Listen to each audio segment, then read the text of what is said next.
The Butt Kicker Gamer 2. What you see and what you hear is what you feel. Butt Kicker. The future is feeling.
From iRacing's virtual Michigan International Speedway, we say good evening, sim racing fans, and welcome to RaceSpotTV's coverage of the Precision Racing League Truck Series.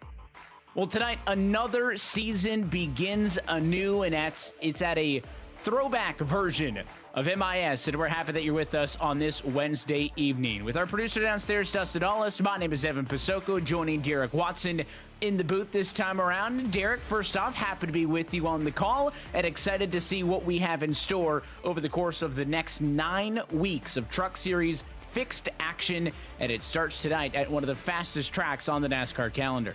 Yeah, it feels familiar to be back in the booth again, doesn't it? So we'll do it again for 9 weeks at PRL Trucks. What a fitting way to open the broadcast, a little webcam preview of Michigan native Ryan Newman, who will be in one of these vehicles tonight. But let's take a look at the schedule, Evan. This is a great schedule, mostly following the iRacing official schedule. So we'll start tonight at Michigan. Then we'll move over to Atlanta Motor Speedway, the Chicago Street Course, Stafford, you got Homestead in there. And then we get to the actual quote-unquote NASCAR portion of the schedule. Daytona, the Atlanta Motor Speedway, the Super Speedway version, if you want to call it that, COTA, and Phoenix. Tonight, we're going to deviate, Evan. There was a driver-led initiative that maybe 5 flags, which is where the officials are this week, was not maybe where drivers wanted to start this season. So there was a driver vote, and Legacy, Michigan won that vote. I think MIS is, I mentioned it's one of the fastest tracks. It tends to be one of my favorite tracks in a, say, Xfinity Series car or a truck, right? Those machines, especially these trucks, super momentum based. You're going to be using a lot of this very wide racing surface, and I'll give my stamp of approval on the driver pick for that decision here tonight. And we're going to have a massive field of trucks ready to go racing as we kick off the 2025 season. And one thing we'll be talking about all series long is the Pro and Am point split of last season is gone. We're back to 1 championship across all the drivers, back to normal, if you will, as we'll watch the top talent in this series go head-to-head and compete for the season championships. And, of course, as we race all the way through the 2025 calendar as a whole towards crowning champions later on in the year as well. Practice just now rounding to a close. Qualifying will be coming up shortly, and we'll see as these drivers work to make their way into the starting grid positions. It'll be a 5-minute closed qualifying session, 2 laps per driver. Well, as they get set to hit to the racetrack, we'll take an opportunity to say thanks to all of the folks behind the scenes who are making tonight's broadcast possible. And it starts with a brand new partner to the series this season, our friends at Logitech G. Logitech G wheel and pedals are equipped with True Force feedback to help you feel the road and own the race. Use code PRECISION at checkout on logitechg.com for 5 to 10% off your purchase. As well, big sponsor, Advanced Sim Racing. Owned and operated by passionate sim racers, Advanced Sim Racing designs and builds the sturdiest and most durable aluminum profile racing simulation cockpits available in the market today. All PRL members also get a 5% discount on ASR products using the code PRECISION5. Big thanks to our friends over at Racebox Sim Racing as well. Racebox offers mid and high-end button boxes for sim racing enthusiasts, from the casual gamer up to the most meticulous sim racing drivers. They're competitively priced and carefully handcrafted. Their button boxes are an enjoyable addition to any sim racing setup. Go to Racebox Sim Racing and get a 5% discount using the code PRECISION5. The Butt Kicker returns once more. The Butt Kicker products an incredible immersion and realism to any game. Feel every nuance and truly put yourself in the driver's seat. As well, Moradness, a performance lifestyle brand that is motivated by motorsport and founded by professional race car driver and streamer Daniel Morad. Mr. Head Sim Racing Photography as well, a presenting sponsor of tonight's coverage. Capture your finest, proudest, or simply worst moments from your hobby at up to 8K resolution, a great addition to any sim room. And last but not least, a big thanks to our friends at Advanced Motorsports. Get ready to learn to be fast with Advanced Motorsports. Follow them on their socials to become a better driver. So big thanks to all of those partners for bringing tonight's coverage to you. Live looking now at the qualifying session as the first couple of times will start to tick in. Yeah, a moment ago we saw Ted Lowendick on the screen, last season's pro champion. Is still a brand new father, Evan. Later in the race we'll see Ted's car. Oh, there's the 27 around. So we'll talk about that as well. But lots of paint schemes to discuss, new paints, new drivers, new teams. Everything to be focused on here. This is Richard Regan, I think. We don't have a nameplate there, but I believe that's who I saw. So that's Mark Kalin. I'm still learning my new paint schemes as well. Here's Mark Kalin, finished in the top 4 last year in the championship, but coming around here and going to turn a lap at Michigan. And really, Evan, you said this is a momentum-based track. It's not exactly like a Daytona qualifying, but you do need to rev up these engines and kind of make a fast lap and maybe sacrifice the first lap to have a good second one almost. And that's what you're seeing here on board Kalin's machine with the Logitech colors on that Ford F-150, is that he rode that outside line all the way through turns 1 and 2. Gonna do the same down here. You might wonder, what does that do? Well, obviously, the inside of the racetrack, a little bit shorter distance total. Basically, you're trying to spool up the speed, much like you may see somebody do at a Daytona or a Talladega. And now as he goes to his flying lap, he's going to dip that car to the flat of the apron at the start-finish line and look for that 62 machine to be as planted to the bottom of the racetrack as able. Big, wide arc down in, gets in about a car length and a half of that yellow line. You can't get too low here at Michigan. Then right back up to the outside wall. He'll do the same down in 3 and 4. And again, almost everybody expecting their second flying lap to be the time that will put them on the grid. Yeah, and just like those other tracks you talked about, Daytona and Talladega, there is a key here of not scrubbing too much speed. But man, when you climb the wall like that out of the corners, that's the right way to do it. But it gets scary watching someone do that lap after lap. But down below the line again, and he'll finish at a 39.659. It's a good run here. Let's see what puts him on the board. Puts him 17th at the moment. So far, Andrew Sharp, fastest in qualifying, 39.478. We take a live look in at the 14 machine of Matt Gagnon, and he is currently trying to pick up a spot as he shows 39th on the speed charts right now. That would have been the slowest first lap for anybody so far in qualifying. He comes to the stripe, flying lap in the books, 39.560.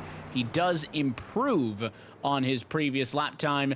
That's going to put him into the number 39 spot or so at the moment as they run. So a little bit of work to do as well, but that's a good spot. That'll probably put him inside of the top 10 as the clock strikes down to 0. Qualifying has drawn to a close, so let's go trackside. Take a look at your starting grid for the season opener here in Brooklyn, Michigan. And it is Andrew J. Sharp who puts it on pole. He'll be joined by Richard Regan Jr. on the front row, and they start in first and second tonight. Jeff Evans and Reese Bogue starting third and fourth. And back on row number 3, it is Thomas Sink and Ted Lowendick in P5 and 6. Moving back in the next row, Bradley Holly's in P7 with Stephen Kirby on the outside in P8. Moon Gagnon, as Evan thought would be in the top 10, he is. He's in P9 with Patrick Calgill on a new team this year with DDI in number P10. And then Steve Loving and Nathan Deering, 11th and 12th.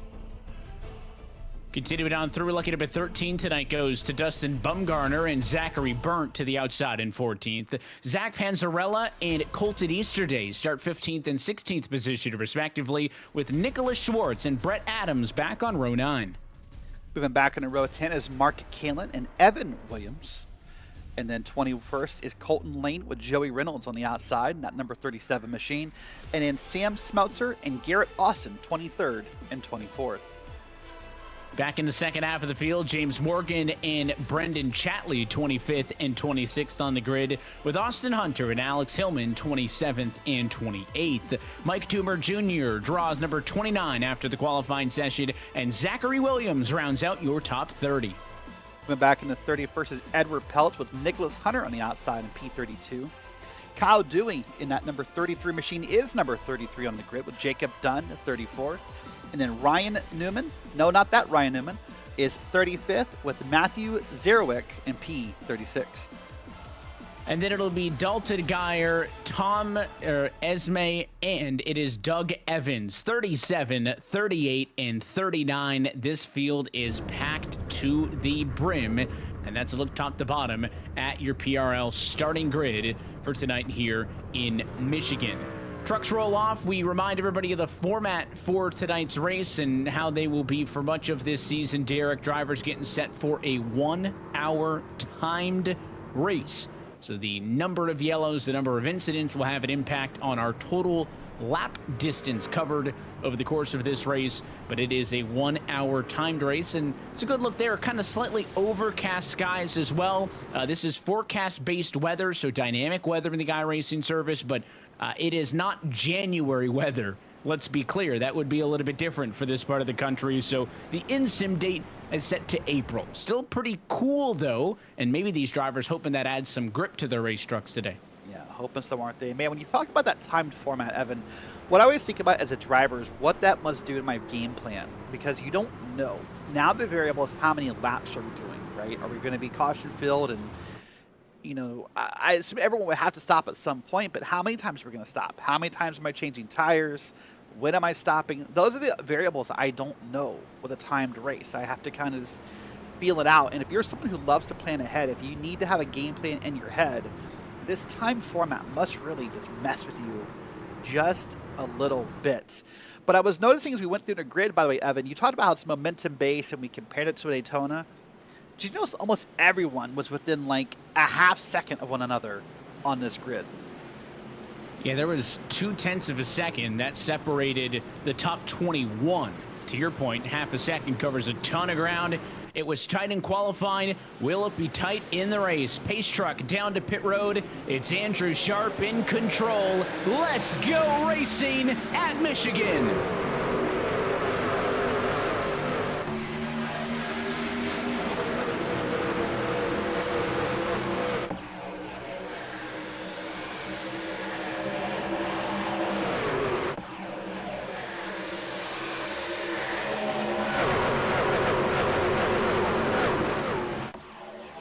Pitter in the back of the field. Caution early in this one after it was a 180-mile-an-hour pace lap through the corner. Is Zachary Williams, the truck that goes around, and an early yellow after it. Seemed like nobody could get a gap on anybody through first turns 1 and 2. Yeah, we'll wait for the replay to spool up, but I think it's going to be a bad 3-wide move that we're going to see that's going to cause our first caution here. So lap 1 of the new year brings into us here our first caution. So hopefully this is not a trend we're starting, Evan, as the admins are, I'm sure, a little concerned with lap 1 being our first caution. There's an upside down view. Did they take out one of the track cams maybe Yeah, with that's that what I was spin? wondering That's what I'm too, thinking. right? You will wait and hold judgment until we take a second look at it. There was a couple of trucks, it looked like, from that fix shot we had coming off of the wall that were getting loose, and that was 4 wide. There's the touch there. It looked like the 99 of Williams, to me, got a little bit loose, pushed up the hill, and he got flanked. The 3 of Dunn went to the outside. It was the 19 machine, a Nicholas Hunter who went to the middle. That put them 4 wide, and there's a lot of room here at Michigan. I don't know if there's quite that much room on corner exit, and that's how the 99 got spun out. Looks like a little bit of added damage as well on the 33 of Kyle Dewey as he came out of the scene. But all things considered, pretty minor accident for those speeds, but it's going to kick the 99 all the way to the back, and it will give us a lead change. Richard Regan Jr. scored as the leader at the moment of caution flag after that 56 car started this race in position number 2. Let's go on board a truck right behind where the spin was. And it's going to be from Kyle Dewey here, and you see this happens just like that. Nicholas Hunter comes up, makes contact. Dewey makes a little bit of contact. We'll wait and see how bad it is. Nothing he could do to avoid that. You know, you talked about maybe running out of track space, and you know that's a valid point. But what I come to my head as a driver is why are we 4 wide? Like, we're turn 2, lap 1. Like, I know everyone wants to go fast and we want to gain some spots, but you know, get a lap under you, feel the truck out, feel the race conditions out. The fact we're 4 wide lap 1 is just a bit more aggressive than I would want to see if I was in one of those trucks. And again, the yellow flag takes, you try to do the math, roughly maybe 5 minutes off the clock by the time we're able to get everybody lined back up and going again. That is a significant percentage of the time in this race. And again, you'll see that clock top of your screen. We'll see that ticking down over the course of the night. Old Truck still on the lead lap in this one. Again, Regan takes over the number 1 position due to the timing of the early yellow flag. And I think really the only people who came down pit road that time, drivers involved in the accident. You know, we talk about a 9-race season. Obviously, the 2025 calendar, Derek, as a whole, kind of split up into different seasons, season 1, 2, 3, 4, playoffs, and all kinds of different things that lay ahead of us over the course of the next 12 months. But week 1, first time back out, I'm sure some jitters, some excitement, and to your point, maybe not the most strategic move, but 9-race seasons aren't that long. It does mean that you can't afford to lull back if you want to be a season 1 champ. You have to be aggressive, but it also means, therefore, there are less opportunities to bounce back from mistakes. So certainly a double-edged sword when the 9-race seasons are so short. Yeah, and with the holiday break we had right before the season began, there was no preseason race this time around. Typically, the league gets a preseason non-broadcast race in to kind of get those jitters out, meet the new guys, you know, set the tone, if you will.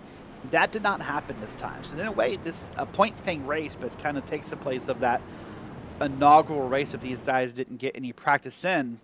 Remember, the trucks were here a couple weeks ago, so everyone's had a chance to race this with the setups. But I mean, you're right, 9 weeks is not that long. Luckily, everyone gets 1 drop up until the last week. You can't drop the last week, of course, so they'll get that benefit as well. But yeah, I think just maybe some pre-race jitters, kind of feeling some new people out. You know, not wanting to be in the back all season long with this big field. Lots and lots are going on in people's minds. But boy, doesn't it feel familiar? Again, Richard Regan Jr. is our leader. This is a driver who came back to the PRL a couple seasons ago now and has always been a dominant force here in this league. And now we'll see if he can reap the benefits of being the control car position. Initial drop of the green flag. Both the leader and the car in second to go on the green. Restarts controlled by the driver on the inside of the front row. Does that give Regan an upper hand over Sharp on the outside? Into the restart box they go. It is a good jump for both. Regan on the inside and the 04 of Bogue. They're going to draft their way up to speed, spinning behind, and another quick caution flag. Is that the 7 and others involved in it this time? Well, boy, well, in this league, we do have caution points, and they will matter because there will be some drivers who may be not invited back if they reach a certain caution point limit. And we're 2 for 2 on that. We'll wait and see what happens in this wreck and maybe who's going to be at fault to determine those caution points. But Listen, this is that challenge I think that the drivers face up front for a Regan, for a Bogue, for a Sharp, or maybe a Jeff Evans, is that this is sort of a benefit. This is less gas you're spending. This is less tires you're spending. Try and find positives here. Oh, that's a bad checkup. Yeah, that's kind of a classic case of the accordion. And we did see, we were focused on the front row. Evidently, the inside got way better of a jump than the outside did. And maybe some of that kind of trickled its way on down. I thought initially maybe that 11 of Hillman missed the shift just because he got hit so abruptly by the 3 of Jacob Dunn behind. But the replay shows it was just kind of that accordion effect that eventually there's a straw that breaks the camel's back. The 11 got spun, and so did the 7 machine of Edward Peltz. So 3 trucks total or so involved in that one. They'll come down pit road. Here's the second look. Yeah, I see the 84 up there has a small gap. He tries to maybe get a small jump, and maybe it happens even in front of him, but everyone kind of read the 84, I think, and just tried to go. And then there was just nowhere to go. So you're right, it's just a big accordion. We all could probably point to 100 different inflection points of what causes that accordion to bend and go back and forth. But all right, well, we'll wait and see how this lines up. Again, I said if I'm Richard Regan, obviously you want to race, and you're probably a little frustrated, Evan. You're probably just kind of getting that sort of that itch to go out there and go fast. But in a timed race, man, I'm saving gas. These are laps going by. I'm leading that I'm not having to fight for. I might take this as a small victory. Certainly leading in a timed race with caution flags, more advantageous than in a lapped race, right? Obviously, even under the caution flag in a lap counted race, you're taking laps off the board, but a caution period takes 4 laps, right, out of the equation, whereas again, I think the minutes that you save here better. And that's not only for Regan, too. I think that kind of applies to everybody in a spot that they want to be in. And it also applies the opposite logic to those who are in a position they don't want to be in, right? It's more pressure. We already said 60-minute sprint race, relatively short. If you're back there in traffic, it's less opportunities for you to make passes, which is kind of this vicious, never-ending cycle. And we see it too, even, Derek, if you get green flag racing at the start of a race, and then they get a yellow midway, and then you kind of hear that cautions breed cautions moniker. But it's true because with each passing yellow, there's less time left on the clock, and therefore there's more urgency. So while it is easy to say, hey, you've had 2 cautions back-to-back, why don't they take it easy? The answer is because they've had 2 cautions back-to-back. They need to be more aggressive. And what does that then cause? Another yellow. Now, again, I think that restart was just a classic case of an accordion checkup on the restart. I don't think any one driver did anything wrong there. But there's that cycle where the more yellows you get, the less time that's left, the more aggressive drivers are going to get. And in theory, the more likelihood you are to have some yellows. So it's just something to keep an eye on. Yeah, what's that Steve Miller song say? Time keeps on ticking, ticking, ticking into the future. Well, that's how these guys feel right now. You're exactly right. Is that, here we are. We've already knocked off just about 10 minutes off this clock, and we've maybe done about a whole, 30 seconds of green flag racing. So you do get that itch. Now, man, I'm 1/6 of the way through this race, and I feel like I've made no progress. So this is sort of starting as a new race, if you will, with about 50 minutes on the clock when we get back around here. So lights out on top of the pace truck. The change on the front row is that Reese Bogue, who took advantage of the good restart from Regan, who followed him up through and clear of the race leader, now gets kicked to the outside of the front row in P2. So P2 was really good for Regan on the initial start of the race, and then it was really bad for Andrew Sharp on the restart. So I think we kind of know Regan's going to have a good handle on things as the control car. The question is, who's going to get the second best restart? Is Bo going to be able to get fired off on the outside? Historically, that outer lane leader struggles in comparison to the second car in line on the bottom. So keep an eye on Andrew Sharp. He's your pole sitter in this race. Does he get a better jump on the bottom? Still lined up 34 cars strong on the lead lap. Just under 10 minutes off the clock here in Michigan. Green flag back in the air. Clean start for your leaders. And we're off and away to turn number 1. Regan's got the advantage. He pulls high. Yeah, he pulls high to help his teammate, Reese Bogue. And of course, Regan Bogue Motorsports right in the name. You can tell they're teammates here. And Tried to even give him a small draft along, but man, Andrew Sharp is right there, just trying to keep in there, trying not to let Bogue clear, but eventually he does. First time up the speed, 3 wide, a couple of rows back. That's in the mid-teens as they head off and down into the corner. In the middle of all of that, the number 28 machine, Zachary Burnt, the 171 in his own battle of 3 wide. That's Nicholas Schwartz, and you'll see they chase it up the hill. That's where you got to watch out when you're 2-3 wide in these trucks. But a first time back by the start-finish line at speed at 190 miles an hour, 2x2 into turn number 1. And as we get a couple laps in, this 3 wide will get a little less scary as people get their footing under them, kind of get their bearings together. This is a plenty wide track, Evan. There's plenty of space here for 3 wide racing. You saw it there. I mean, those guys were 3 wide in the middle of your screen, and really there's plenty of space on each side of that car in the middle. So not concerning they're 3 wide as long as, you know, everyone's kind of manages their P's and Q's. And we'll see if they can do so. Regan getting the advantage out in front. Small gap you see. That's about 0.3 of a second from the driver in the race lead. Back to the battle for second. Bogue, then Lowendick, Evans, then the man you look at on your screen right now, and Andrew Sharp, who has not been in the best position on the inside line off of the restart. All those trucks have passed him up on the outside. And Bradley Hawley, the next man lined up to try to do that same thing.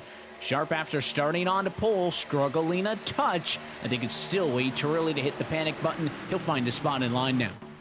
Yeah, Andrew Sharp had a real strong showing last year. About his second year of racing in ovals. Loves to race some of the smaller road course cars, the MX-5s, the GR86s, but has done amazingly well inside the trucks. We come back here through the field. We got 2x2 here, Evan, and I think whether you're inside or outside is just a preference at this point. You know, there's so many grooves at Michigan to race that it's more about where you feel comfortable versus what is faster. It's that old give and take, and if it's aggressive, 110% going to really get you to the end of the race. Some drivers can maintain that level of aggression. Other drivers can't, and you have to decide when you're going to push and when you're going to ride. And again, in these big packs, there is that strategic element of you're going to need the draft. You're going to need to work with each other to an extent to stay together. Look at this big conglomerate of race cars. That's the 14 machine of Matt Gagnon trying to go to the inside there. 3 wide, couldn't get in front of Zach Panzarella. Stays there now. They'll go back to 2x2. The leader of this group's the 109 machine is Stephen Kirby, and the 31 machine, that's Patrick Cowgill on the outside of the racetrack. Look at the back end of that 31 car hanging out as they come off of turn 2.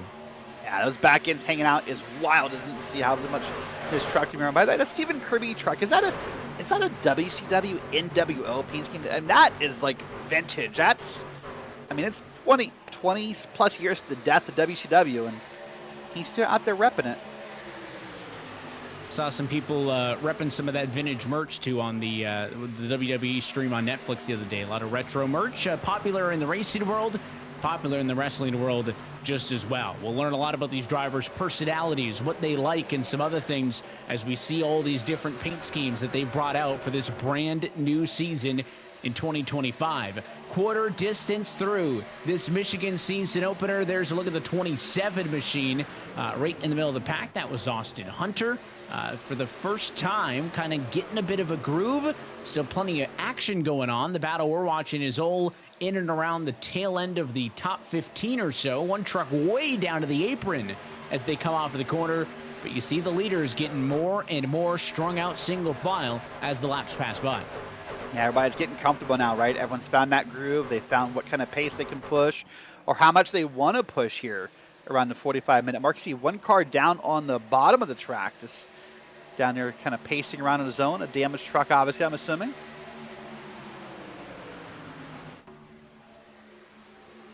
Back up front, Regan is settled into this lead position, had a bit of a gap off of the restart, and now Reese Bogue trying his best to close in. The 13 machine of Lowendick, though, putting pressure for P2's got a decision to make.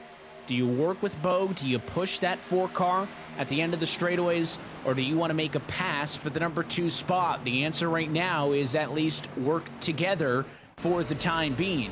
Stays in line single file. Look at all the counter steer. Just a little bit kind of seesawing on the wheel there for Ted Lowendick in the number 3 spot. He's up 3 positions from where he started this race to get to that number 3 spot right now. And right in the tire tracks of the truck in front of him. Going to make that race car real tight, but it's going to work on the straightaways with the slipstream working to your favor. And look at all those scuff marks on the outside wall.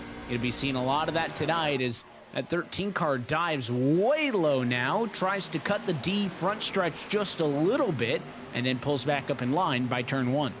You suppose that was a bit of a test or a science experiment by Lowendick there, Evan? You suppose that was a bit of a move to see if maybe Evans or Holly or Sharp had any interest in making a second line? Do you suppose that was just him in kind of feeling it out, or was he cutting? That's what I took it as. Maybe you're right. Maybe he was just cutting that D shape, but I think he was trying to kind of rally the troops, because right now with Regenboog Motorsports 1 and 2, you need to do something to break up those teammates.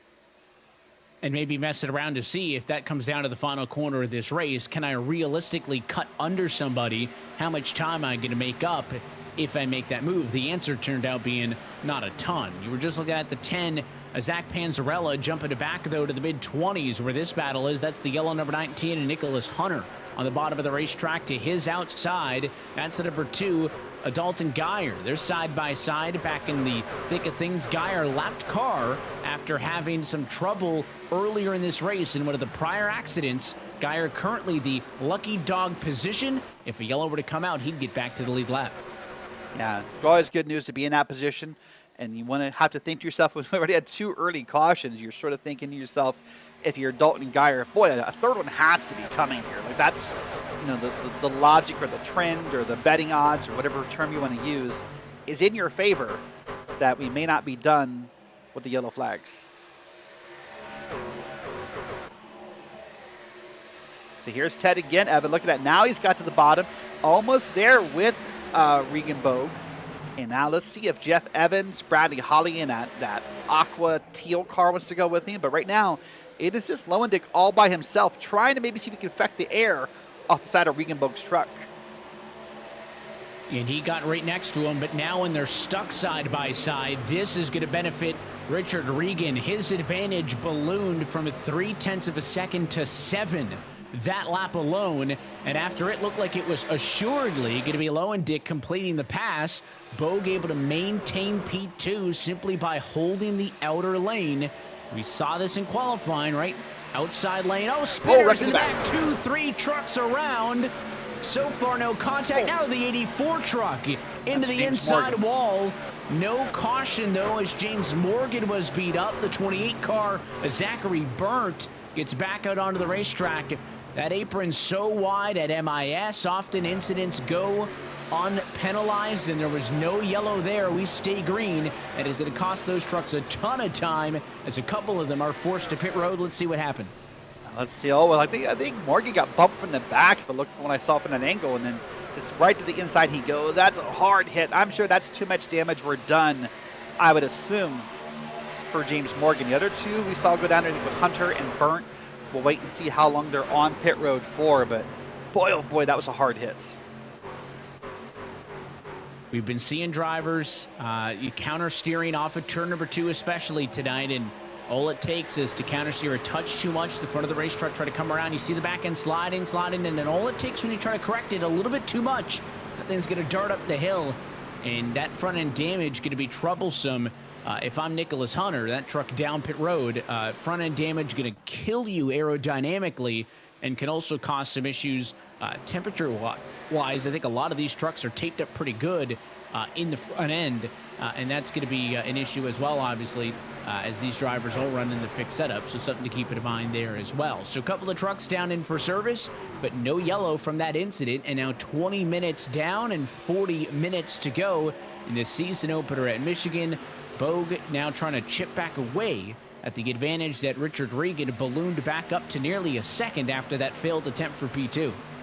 Yeah, and I do want to say, I thought initial replay that I thought maybe Morgan had gotten a small bump from behind, but as you called it correctly and watched more replays, that back end just came around out of that corner, maybe a little too aggressive on the gas pedal, and that back end was up and around, and unfortunately Zachary Burnt, I think, was just along for the ride. He had no idea. He just got hit by the spinning Morgan truck. So some damage there, likely some cars 1 or more laps down, but here we are live, and that right there is the 14 truck. He is doing a great job. That's Matt Gagnon. I want to take a moment and read a piece, Evan, that Matt wrote. It says, the 3 words no one ever wants to hear are, quote, "You have cancer," especially when you're the only parent in your to your only child. For the Gagnons, that's been the reality for them for this past year. As Shelly Gagnon, a high school teacher for about 30 years and mother for 19 years, was diagnosed with uterine cancer last February, and the world came crashing down around them. Now, luckily, through surgery, months of treatment, trips to the ER, and some complications along the way, she remained strong like any mother would. Now, with the support of her family, friends, colleagues, and others, she's back teaching her students and supporting her family. As of her last screening, she is now cancer-free. This is great, great news. The National Cancer Institute says about 41% of people will be diagnosed with cancer at some point in their lives, Evan. So, you know, that's an amazing story to hear. She's cancer-free. It's been a big struggle for Matt this past year. I've had a chance to talk with Matt, and you can just kind of see the stress in his face sometimes. But, boy, getting that news about your mother must be just a humongous relief, and I'm happy for him and all of his family.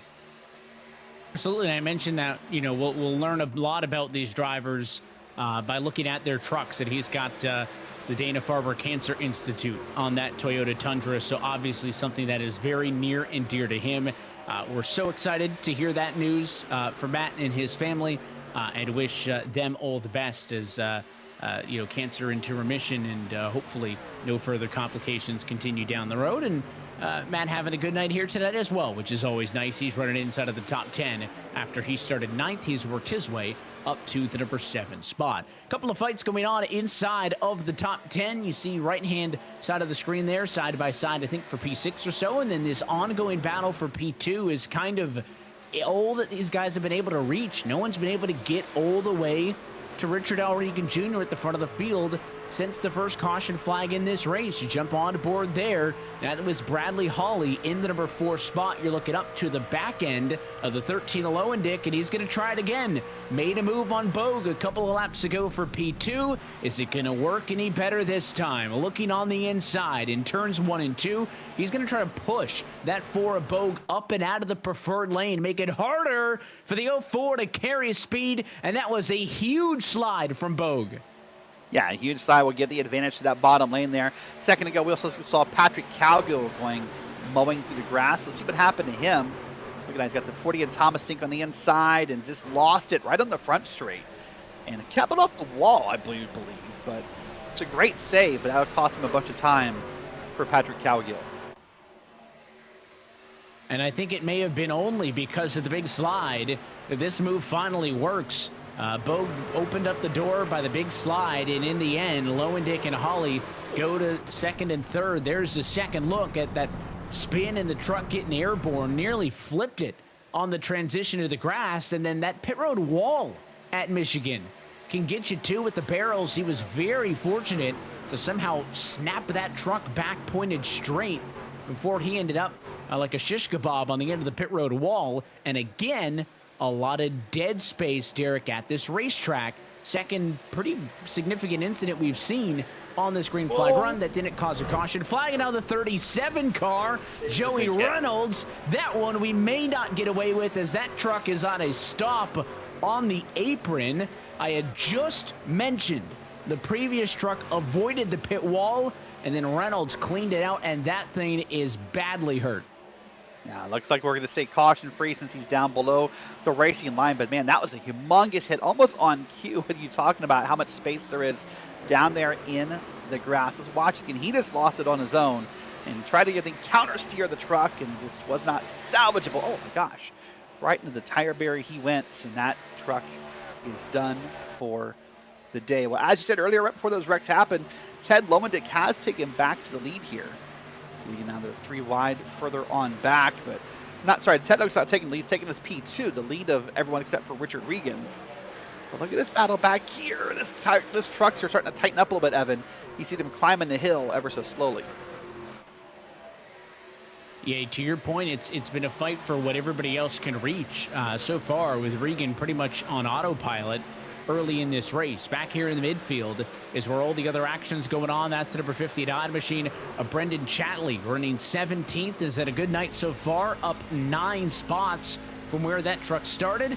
Just a touch behind that Sam Smeltzer, who I think got the right rear of that truck into the fence that time off of turn number 4. We're going to see these trucks as they start to wear on those tires. They've been sliding up on corner exit since the drop. So as these tires start to go away, they're going to get a little bit more tail happy as the laps pass by. It's going to be more obvious for the trucks that go low in the corner and then slide way up the hill. Some drivers not going as low towards the yellow line, or the white line, I should say, as they did in the opening stint. Some drivers yielding high, and there's a perfect example in this battle for P4. At 24 of Andrew Sharp stays high, doesn't help the handling though. That thing still got super loose. Wow, you could see it from up here. That car just, well, from like half a second, Evan, was pointed down towards the grass and then sort of wiggled its way back around. That's a scary ride right there. We'll ride on board through the passenger seat, if you will, of Andrew Sharp. We'll see how this looks here out of this corner. Watch that wheel input. I always tell everyone, if you want to see how a driver's doing today, Evan, watch the wheel and watch the hands. And if those hands are busy, the driver's likely not having a very good day. This is the corner where he got loose last time. Just watch the, yeah, see how he's counter steering it around? He's definitely having a hard time keeping this truck pointed forward. Anytime the truck is turned to the right on an oval, and it's not a dirt track, so Doc Hudson's, advice doesn't come in handy here, the handling is not great. Now, I will say some drivers like a race truck that's a little bit loose, right? They kind of want to lean and slide a touch, because the alternative is, if it's on rails, it's probably tight, right? So I think the answer lies somewhere in the middle, but anytime you see those quick snaps back to the right on the wheel, it's an indication that the driver's either pushing the truck too far or they're frustrated with where the grip level is in their truck. You see a decent amount of separation now. We've been talking a lot about how Regan had opened up a gap, but now the top 3, there they are, have been able to gap 4th position on back. So Regan, Lowendick, and Hawley all within a second of each other for the lead. That battle for P2, still the closest of those 3. There's the look on board again with Hawley looking up to Lowendick, but then Stephen Kirby in P4 more than 2.2 seconds back. So these top 3 pretty comfortable with how this race is playing out right now. Yeah, very comfortable. A couple unique views here, by the way. This is Bradley Holly. We're on board with his webcam. They always got the webcam matching sort of the room matching the color of the truck. He's looking up towards Ted Lowendick. That is Theodore Jr., Ted's baby boy, on the back of that truck. You see there's multiple images of Theodore Jr. Ted says he thought by putting pictures of the baby on the back of the truck, no one will be inclined to hit him. And we discussed the idea of pit strategy a little bit earlier, and there are drivers down pit road for service. There they are. And how about one of the front runners in this race at Andrew Sharp down pit road, was running in the number 6 position down pit road for service. Not the only one in, as there's a couple other trucks that have followed. Just shy of the halfway point would lead that everyone's pretty comfortable with a one-stop strategy.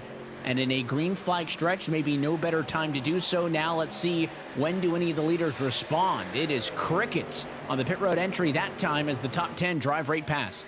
Yeah, it's, by the way, on the bottom, that pink truck is Jeff Evans. At one point was up in the top 10 tonight. Evan had some internet problems, had to drop out of the race for a bit. So although he's competitive and fast, unfortunately, Jeff is multiple laps down. A couple of trucks have had those issues. We've touched on a few of them. The number of balloons as the green flag stretch continues on.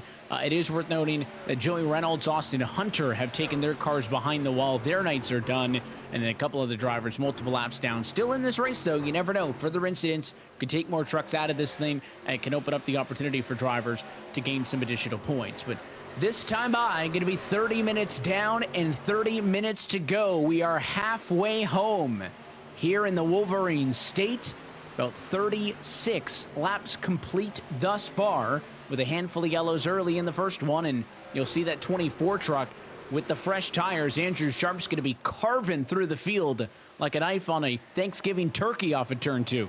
I'd wondered how long we were getting into this race before I had to hear some of this stupid Michigan Wolverine propaganda. I'd wondered how long it was going to take you to bring this up. I know you're a Michigan boy. I know that have had this argument for about a year now, and I guess you're still technically defending national champions, But I'd wondered how long it was going to take you to put a Wolverine reference in this broadcast. It had to come at some point. Today is the 1-year anniversary of University of Michigan becoming national football champions. And probably a nice little added bonus point is because they expanded the college football playoff this year, we'll probably have one of the longest runs ever as defending national champs because things get pushed back with all the extra games. So it's a good day to be in the state of Michigan and here at the Michigan International Speedway. And that's my soapbox. I got it out. I'm proud of you for getting that out there. We'll have to find a way to count it. Here's Ryan Newman, by the way.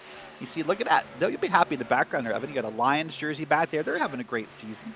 A Detroit Tigers jersey back there. He's got some Michigan stuff on. So Ryan's a good sport about it. He and I had some fun banter during the offseason about the Ohio State-Michigan game. Happy to see him back in the league this year, part of Regenboog Motorsports, I do believe. So he's having a good time around here, and hopefully he can get his footing under him and have a good season.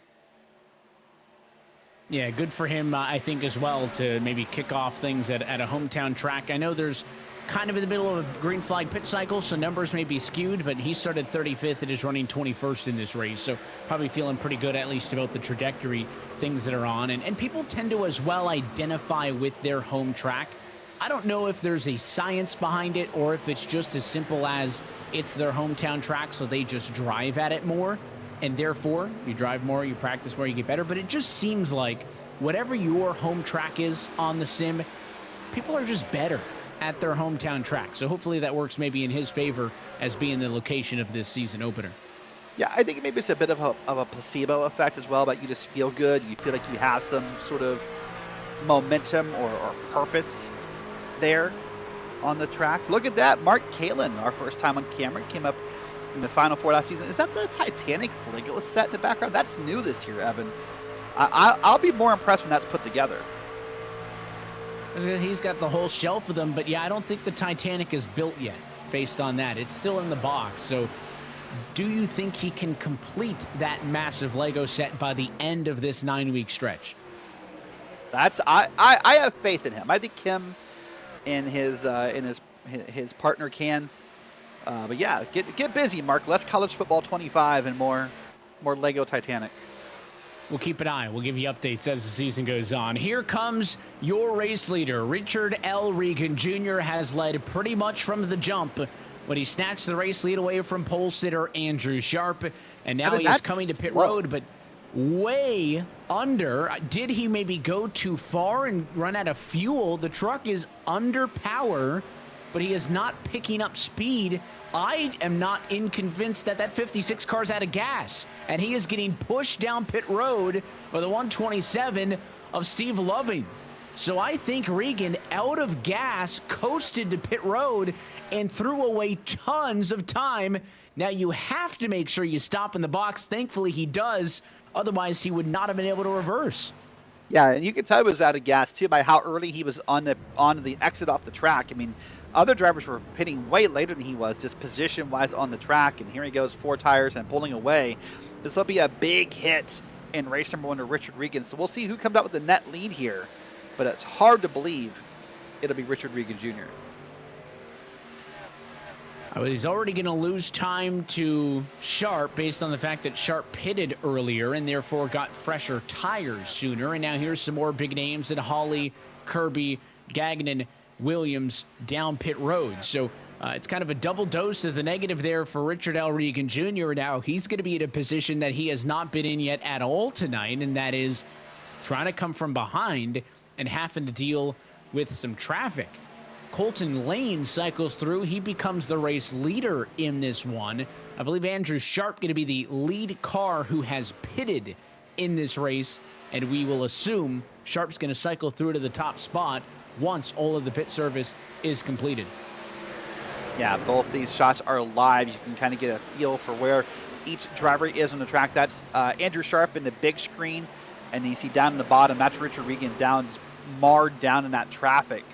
But I think you're right. I think it's simply a fact of Richard Regan led the whole first series, the whole first stint, and led it by a lot. There was no such thing as fuel saving for him. There was no one in front of him to help him with that, that gas mileage. And so you're right. I think he ran it out of gas. Hard lesson learned. Now look at him here. is going to be pushing and bumping here as we see an advertisement for the Sim Gaming Expo on the back of the number 5 machine. Ooh, big bobble there, right on the nose of the onboard shot. And as they come off of turn number 2 to the inside, it goes that 56 car of Dustin Bumgarner and company. Or actually, I should say to the inside is Regan to the inside of that 5 and Ethan Deering. He makes the pass and drives on through. I think Regan certainly got a competitive truck, but again, when we saw those 2 live looks, and it was Sharp on the exited turn number 3, basically, and Regan in 2. I mean, a straightaways length at Michigan is crazy. And all of that was because Regan's lap before he came down pit road was 49 seconds, and it was 1:10 for his in-lap total. You compare that to Sharp, his lap in time was not any different, 49 seconds and then 42. So that's quite literally 15 seconds that was lost there by Regan running out of fuel. And I think without a yellow, no realistic way to bounce back from that big of a mistake and that costly. And now Andrew Sharp as well in the 24 truck. He's trying to make his way up to the top spot, and now he'll be scored as the leader because Colton Lane down pit road. That at least puts a button on all the notable drivers for the pit strategy, and Andrew Sharp is up to the front. And funny enough, that may be the first lap led this time by for the guy who started on pole. Yeah, quickly got swallowed up on those first couple restarts that were marked with yellow flags, and you're right, hasn't led a lap until right now. Andrew has won a couple races here in the PRL in the trucks, Evan. Last year in season 1, the trucks went to Willow Springs, and he won a race there. Then he came back late in the season and locked in some points and some much-needed points by winning at Darlington. And I always kind of joke with Andrew, said, man, if you want to be a guy who's learning ovals, you know, Darlington's the tough one to win as your first oval, but he went out and did it, and so he'd be happy to add Michigan to that list. And you look at the schedule for this 2025 Season 1 campaign, there's nothing else really like this Michigan International Speedway. Of course, its sister track at Fontana, recently demolished. It may be configured into a short track sometime in the future, but when we go to Atlanta, we're going to 08 Atlanta, so that's a rough, bumpy, intermediate racetrack. Still drives somewhat similar to this 2-mile oval, but not quite the same. You know, there are other big tracks, 1.5 milers in Homestead, in Atlanta, but then you got, you know, the Super Speedway in Daytona. Michigan's kind of a 101, so if this is the style racing that you like, certainly encourages you to take advantage of it while you can. Yeah, but I do think the positive for Andrew Sharp, if he can finish well here today, is, you know, we're looking ahead to the Chicago Street Course, and Andrew is a road course racer, so expectations for him should be high there. But what we're watching on screen, by the way, this is Bradley Holly. Brad is the all-time winningest PRL driver across all series, and I think even the winningest oval driver with over 100 oval wins. So if there was someone I would not want running me down if I was Andrew Sharp, boy, I would not want it to be Brad Holly with Reese Bogue and Mark Kalin in tow. He's got some stiff competition lined up behind him, and now that the pit cycle's behind us, that was kind of the last big question mark. The question now becomes, where are you kind of in a pack of trucks? Realistically, what spots can you gain, and what are you going to do to pace yourself for this next 20-minute run towards the checkered flag? You see, looking to the bottom, Bogue trying to make something happen there on Holly. They're both 3 seconds off of Sharp, so do they fight with each other for P2? Is it a kind of a 3-4-way battle here? Do you put Kalin? Do you put Lowendick in that battle? Or is there any way these trucks can avoid fighting with each other to try to close the gap to Sharp? Remember, Sharp's on his own. He's got no draft to help him. There is a way in which these trucks can work together to close that gap. The second they start fighting each other, though, same issue that you saw earlier when trucks were fighting behind Regan and allowed him to pull way out in front. Yeah, and in the past, when Reese Bogue is ran this thing, he's been known to be slightly aggressive at times, and I think some drivers are probably concerned. But look at that. There's Ted Lowendick. He's going to make the move on the inside, and he's going to have a couple trucks follow in behind. Is that Richard Regan all the way back up there already? I believe it is. Yeah, it is, back in P5. So a couple of drivers are going to try to get up there and see what they can make happen. I really would have thought, with all due respect, Reese Bogue was the one to make the move first. But nope, there goes Lowendick, Regan. Maybe Holly's going to move down in front of him. Look at this big list of names on your screen here. That's the who's who of PRL. No shock that the big names come to play in week one with some of the top points on the line in this battle for P2. 6 trucks, throw a blanket over them. If you want to include the other 4, you got about 10 cars fighting for position, all within about 2 seconds of each other after a green flag run approaching 20-plus minutes long. Impressive stuff.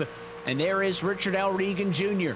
Was once a full straightaway behind Andrew Sharp, now only 2.4 seconds. This massive conglomerate continues to close in on the advantage that Sharp has up front. Battle for 4th. That's the 62 and Mark Kalin on the inside. Pulls in line. Can't make it happen. Matt Gagnon does the same thing. Gets up in line. But very soon, this battle for P2 will be a battle for P1. There's your leader. At the far end of that shot, they are closing on Sharp. And Evan, we certainly got a bit of a turf war happening here for P2 on back. You got Holly, Lowendick, you know, they're part of Whataback Racing. Kalin is a sort of a friend of Whataback Racing, if you will. Then I got Regan. I got Bogue, part of RBM, Regan Bogue Motorsports. If Matt Gagnon gets lined up with them, he's part of that group as well. So this really is going to become like a good old like West Side Story turf war here. I'm almost expecting to see 2 different drafting lines form, maybe a Whataback line and an RBM line, and seeing this who can get up there first. But right now, they're all working together to see who can get up the front. And you just wonder, can this kind of racing be sustained for the next 17 minutes and change? Or is somebody going to put something in the spot where the truck's not going to fit? We saw some yellows earlier in the race. Can they keep up this intensity through the end of this season opener? Hall in this group, Bogue, Lowendick, Reagan, Gagnon, Kalin, and more. It is a massive group that occupies P2 all the way down through P11. 10 drivers. This looks like a Daytona race the way they're fanning out.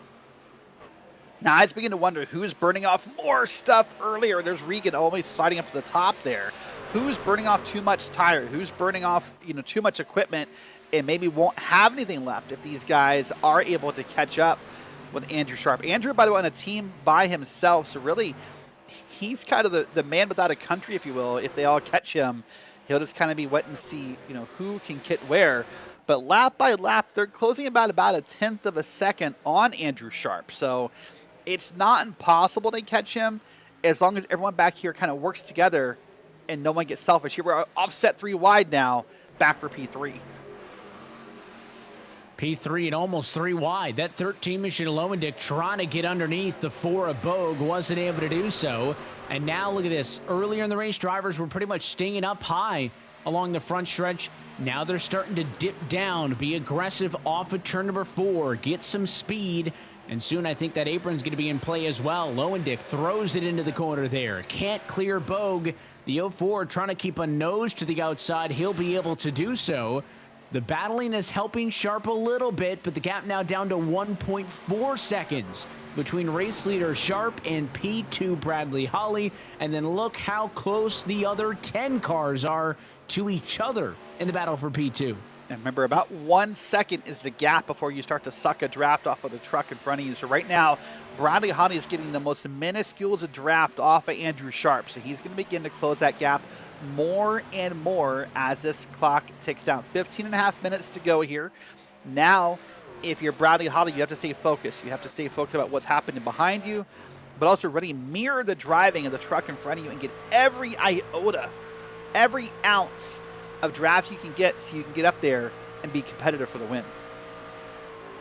15 minutes to go in the season opener of the PRL Truck Series in 2025. Sharp has taken over this race late due to a strategy call, one of the first cars to pit under a green flag pit cycle. The early race was dominated by Richard L. Regan Jr., seemingly threw it away when that truck ran out of fuel coming to his pit stop, and now those two storylines converge on one battle for the lead. And on the inside, Bradley Holly gets around Sharp. It's a new race leader.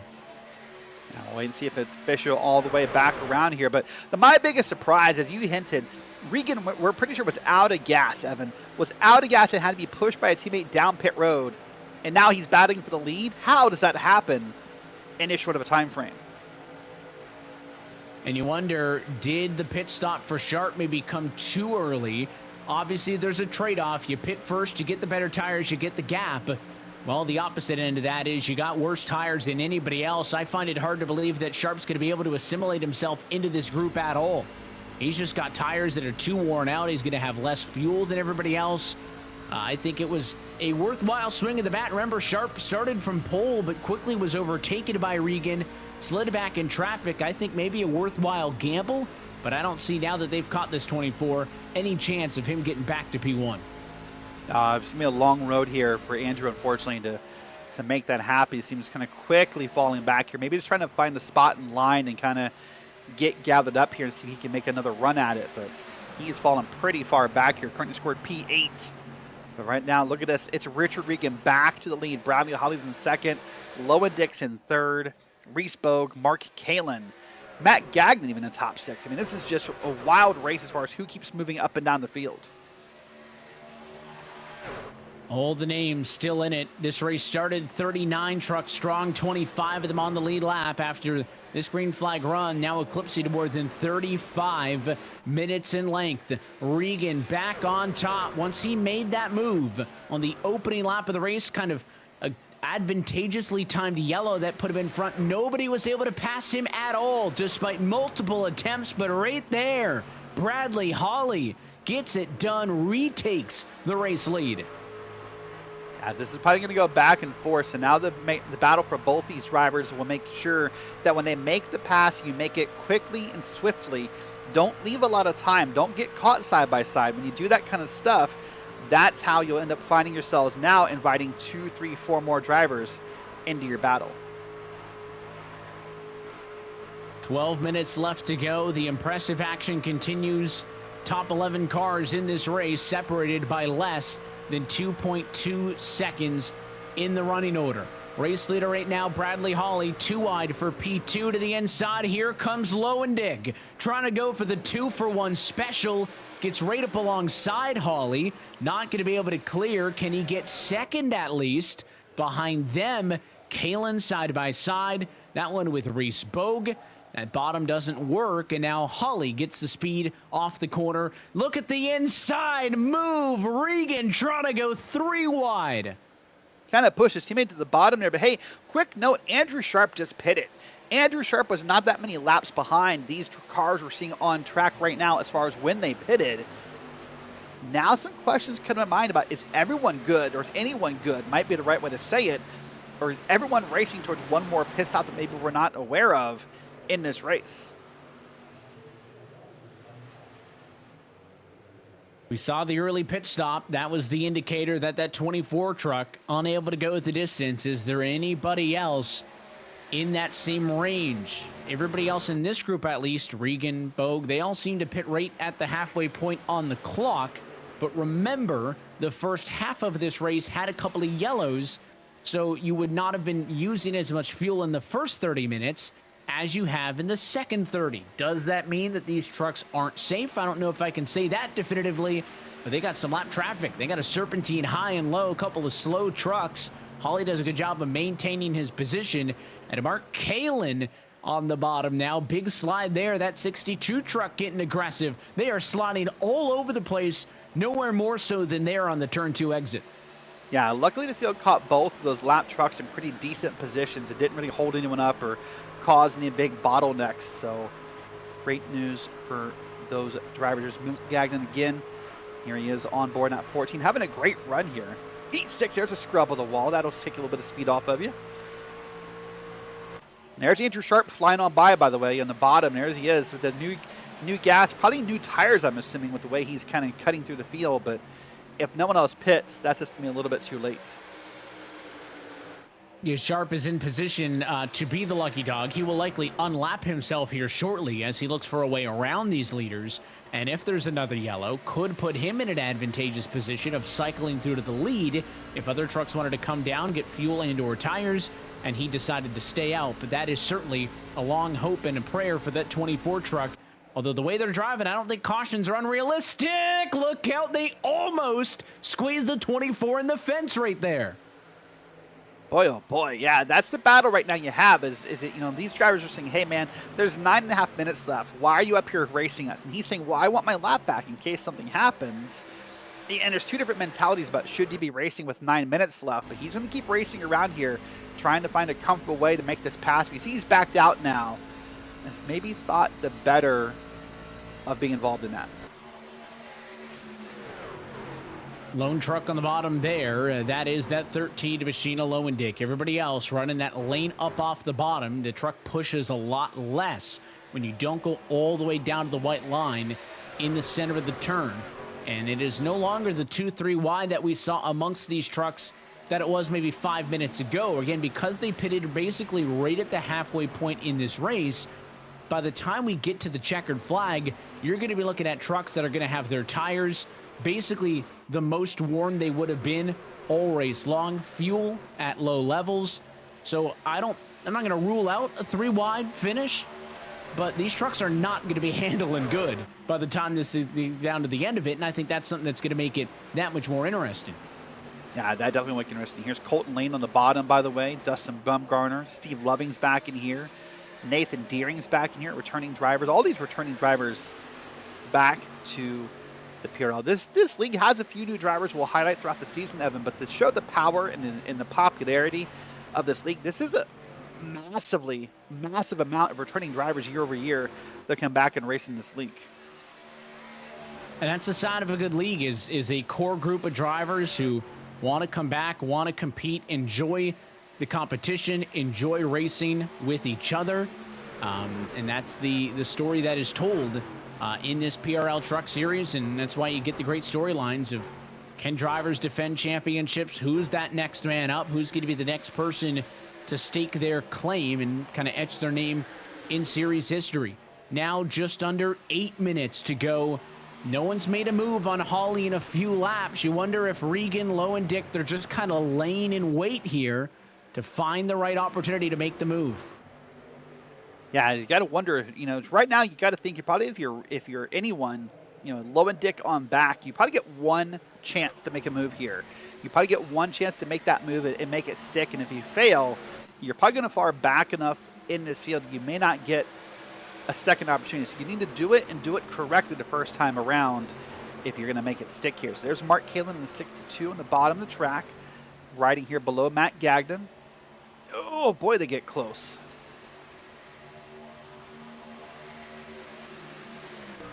That 62 machine of Kalin on the bottom of the racetrack, the 14 machine of Gagnon on the outside. You see the inside, obviously you can throw it in there, clear into the corner, and then as you wash up, can you keep your speed for that next truck in line to not pass you back? The answer in this case is yes. Nicely done by Mark Kalin, and Kalin now going to be in the number 5 spot pretty comfortably so. So a position gain there. There is some lap traffic up the road. That's Jacob Dunn. He's 1 lap down. He'll drop to 2 down. Curious if the race leader Hawley gets any of the draft off of that lap truck. Is that going to hurt with some dirty air? Is it going to aid in a little bit of draft? But that is something to keep an eye on as these race leaders are now closing in on their final couple of laps around this 2-mile D-shaped oval.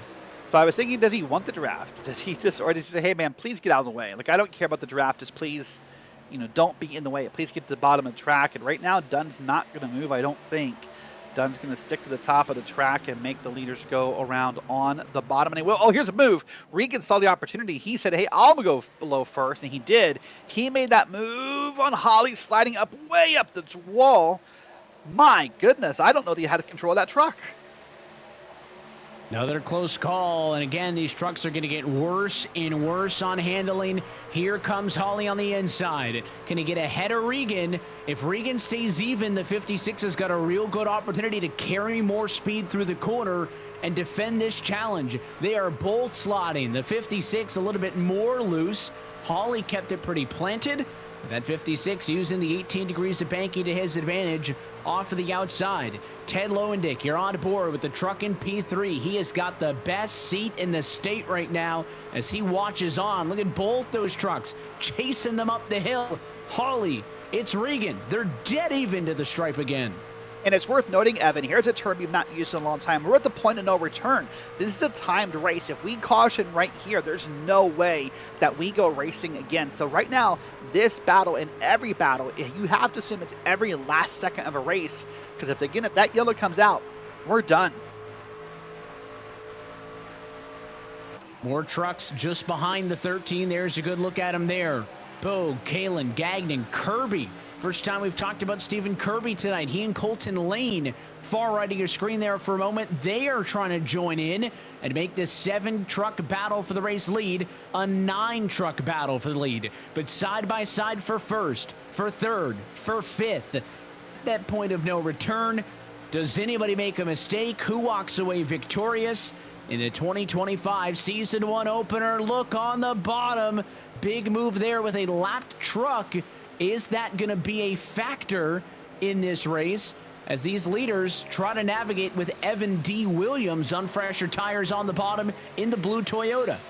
Man, if I'm Bradley Holly, that might be a conversation I have post-race. Hey, man, listen, we're 3 minutes to go. I get you got newer tires, but it's time to either go or don't go. Like, get out of my way. Like, you're blocking my track. And right now, oh, there might have been a small bit of contact there between Holly and Richard Regan. If there wasn't, it seemed that there's just the smallest of bumps.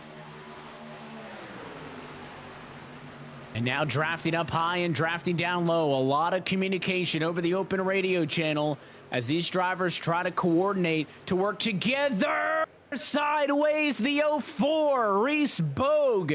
All kinds of out of shape, and he owes Bradley Holly one, lifted off the gas and allowed him to catch that truck.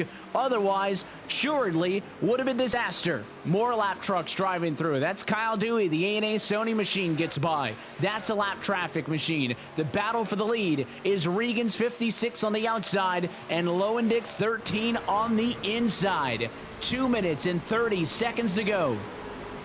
Here on the top screen, you're going to see this is on board with Ted Lowendick here. And you watch, boy, that truck move around. I'm sorry, that's not Lowendick. That's Reese Bogue. I apologize. That's Lowendick on your screen. And man, right now, Richard Regan's benefiting from these lap trucks. So here it is, the battle between the second most winningest oval driver of all time, Richard Regan, and last year's season-long pro champion, Ted Lowendick. And right now, Lowendick is edging it out. Lowendick was more surprised than anyone that he won last year, Evan. Well, right now, he could start the new year with the way he ended it, a winner. And can he kick the season off in that perfect fashion? And how many laps do they have left in the tank? 40 seconds a lap, about is the average. Maybe looking at 2 or 3 laps to go in this race, depending on how this one plays out. That lap traffic in front should not be a factor. They are faster than the leaders. They should continue to pull away. Is that giving a little bit of draft to Lowendick to help the 13 out, or is it going to hurt him at all? And if you're Richard L. Regan Jr., can you come back from such a huge mistake that we were convinced took him out of contention when he ran out of fuel at the halfway point? Is it 2 laps to go this time by? Lowendick still in the lead. Now, let's look at that Lowendick with some hockey players on the back of the truck and maybe some other athletes here, hoping they're encouraging him and cheering him on. But I think Regan's setting him up. Regan right now doing a couple bumps, trying to push him out ahead. Maybe see if he can kind of, push him too far ahead, super speedway style, and then make the move. Here it comes on the bottom. He's going to try and set it up here into turn 3. And entering the corner shallow, going to be tricky for Regan. Has to pull up to maybe seal off Holly. Could Bradley Holly be the third party in this? And if they fight for second, does it work in favor of Ted Lowendick? The 184 of Holly stays on the inside of Regan. Lowendick at the stripe. Is anybody going to catch the 13? There should be white flag, less than 20 seconds to go. This is the last time by Evan, so right now it's side by side for second, and this is benefiting Ted Lowendick. Lowendick watches on. Holly gets the advantage. Regan going to get the speed off of the corner, and the battle for P2 almost going to assure that neither of them get a chance to fight for the man up front. Ted Lowendick, car length and a half in the center of 3 and 4, was in contention all night long, made the moves when it mattered most. Holly goes to P2, but he can't catch the 13, and it's Ted Lowendick, race winner in Michigan. Ooh, that is a battle. Up and down, every way possible. That was an incredible battle. Was not the flashiest performance, was not the most dominant performance that you'll see at a Ted Lowendick, but that truck was consistently fast. He was in the conversation, and as he gets a celebratory bump and then some, courtesy of the 62 of Kalen there into turn number 3, avoided the storylines. We talked about trucks who pitted too early, ran out of fuel, trucks who pitted too late, ran out of fuel, and you know, in between all of that was Lowendick, who played the strategy smart, was in the lead pack for the entirety of the night, and didn't lead laps until late in this race.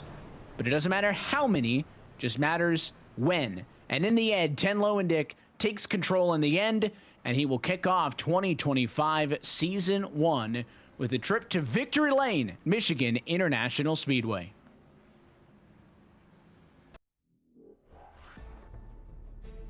Let's take a look at your PRL full race results tonight. And it is the 1-2 finish for Woodaback Racing's Ted Lowendick and Bradley Holly, first and second. Lowendick back into Victory Lane, right where he left things in 2024 here to kick off 2025. Richard Regan Jr., dominant truck for much of the night, settles for third. Maybe a mixed bag of emotions there. Could have been way better. Also, could have been way worse with the challenges that he had. Mark Kalen fourth and Reese Bogue, your top 5. Kirby, Gagnon, Lane, Deering, and Loving, the top 10. Moving back into P11, you'll find Colton Easterday with Brandon Chatley right behind him. Nicholas Schwartz, Mike Toomer Jr., and Doug Evans round out your top 15. Then it's Dustin Bumgarner, Zachary Williams, Brett Adams, Kyle Dewey, and Evan D. Williams rounding out your top 20. And Williams, the last car to finish on the lead lap in this one. Everybody here, 1+ laps down with Sam Smeltzer, Andrew Sharp, Ryan Newman, Zach Panzarella, and Garrett Austin through the top 25 spots. And then it is Matthew Zerwick, Zachary Burnt, Alex Hillman, Jacob Dunn, and Patrick Cowgill, your top 30. And then moving back here to the last bit of the field, Tom Macy back in P31, 2 laps down. 3 laps down is James Morgan. Dalton Geyer also 3 laps down, with Thomas Sink 4 laps down. And then Edward Peltz, Nicholas Hunter, Jeff Evans, Joy Reynolds, and Austin Hunter round out 39 truck field. Let's look top to bottom at tonight's full race results from Michigan International Speedway. And we'll see if we can get a word with some of our drivers post-race in this one and get some thoughts from some of your top finishers. I know a couple of them are standing by. We'll see if we can get, of course, your race winner, Ted Lowendick, and others, and try to get their thoughts on now it is now 1 down and 8 to go in this 9-week season to kick off the 2025 calendar. Let's start from the bottom and talk to our third-place finisher first in this one. It's Richard L. Regan Jr., who led for much of this race and ends up in third. We're trackside with the driver of the 56 machine now. And Richard, first off, congratulations. It is a good result in the end. But as we went through the results, I kind of hypothesized maybe a mixed bag, because the way things were looking, I'm sure you expected better. And then after the snafu with the pit stop, it certainly could have been way worse. So just tell us about it. Yeah, I mean, I got caught sleeping looking at my fuel, and I ran out of fuel with the half a lap away from pit road. So the fact that I was able to drive back to get third is pretty good, and I'll just take that for the first race and try to get a win next week. Tell us about this one. Obviously, you start up front. You get the benefit of a yellow that puts you as the control truck early, and it seemed like nobody was really able to get to you. There was a couple challenges, I think, to the bottom, but in the first half of this race, it seemed like you had things figured out up front. Yeah, the top side's pretty dominant here when you're side by side, so I knew that coming into tonight. So as long as I just protected the top, I knew I'd be fine. But the way the trucks work with the draft kind of puts the leader at a disadvantage all the time unless you break the draft from second place. So yeah, like I said, I'll take the P3 from this week, and looking forward to next week. Yeah, next week we'll head to the Atlanta Motor Speedway 2008. Obviously a different challenge. What is the outlook there, and is there anything that you learned tonight that maybe you can apply to Atlanta? There might be a little bit. The first half of the run, the truck was pretty free. And then the second half of the race, it was tight. So I'm expecting next week to be pretty free. Atlanta is a cheese grater, as we all know, so it'll be nice to go back to the good Atlanta and yeah, see what happens. We're looking forward to that. Before we let you get out of here, Richard, anybody you want to say hi to? Yeah, I gotta thank everybody at Regenbogen Motorsports. Overall, I think tonight was great for the team. Multiples Herosa Society, Neonism Paints. You need a paint, go to facebook.com/neonism and tell them the PRL sent you. Jay-Z Photography, Mission 22, Stant Analyzer. Shout out to Shelly Gagnon, who's Matt Gagnon's mom. She was going through a cancer battle these past couple months, and like to give a shout out to everybody at PRL and you guys at RaceSpot. We appreciate you being a part of this and giving us some time, Richard. Congrats on a podium finish to open up 2025. Thank you. It's your third place finisher tonight here at the Michigan International Speedway. I think we'll move up to our second place finisher. Derek, see if you can get a word with Bradley Holly. We'll go ahead and we'll welcome Bradley Holly into the booth. And I think Brad may have had some frustrations towards the end of the race. Brad, it kind of felt like maybe you and lap traffic weren't getting along in the last few laps. Yeah, definitely. When you got lap cars wanting to enter themselves into a five-way battle for the lead is definitely not ideal and extremely frustrating. So, I mean, obviously all night long you battled really hard. I think to me, the most impressive battle you guys had was that run where everyone kind of got together and ran down Andrew Sharp. Were you concerned that maybe Respog or that Mark, Kalen, or someone was going to pull out a line and make that run impossible?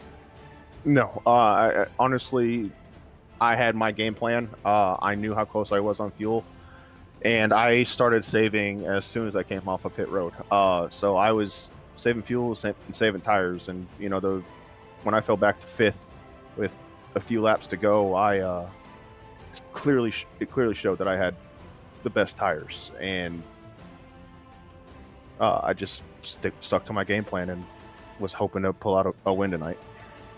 Well, next week we go to the old version of Atlanta. Of course, we'll be at I guess you call it the new Super Speedway version later in the year. But as far as old version of Atlanta, is there anything that you saw tonight, anything you learned tonight that you can take to Atlanta, or is it just too different of a layout?